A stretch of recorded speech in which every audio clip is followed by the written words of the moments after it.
பூஜை அறையில் வலம்புரி சங்கை வழிபடும் முறை.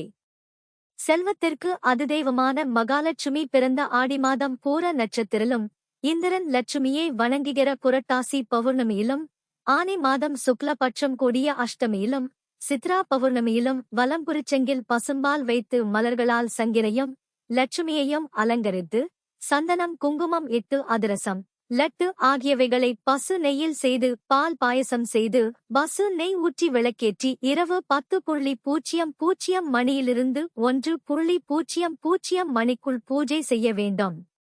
இப்படிச் செய்தால் எல்லாவித செல்வங்களும் வந்து சேரும். இது தவிர செவ்வாய், வெள்ளிக்கிழமைகளில் சங்கிற்கு பூஜை செய்யலாம். ஒவ்வொரு நாளும் சங்கில் தண்ணீர் விட்டு அதில் துளசி, வில்வக்கட்டை, ஏலக்காய், பச்சை கற்பூரம், குங்குமம், பூ சேர்த்து பூஜை செய்துவிட்டு அதில் சிறிது நீரை குடித்துவிட்டு சிறிது நீரை விட்டு வாசற்படியில் தெளிக்கவும். இப்படி 90 நாள் செய்தால் திருஷ்டி, போட்டி பொறாமை நீங்கும்.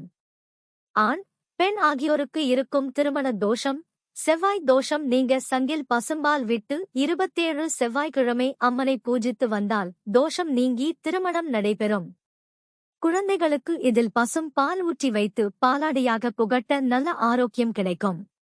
வலம்புரிசங்கு இருக்கும் வீட்டில் துர்தேவதைகள் நெருங்காது.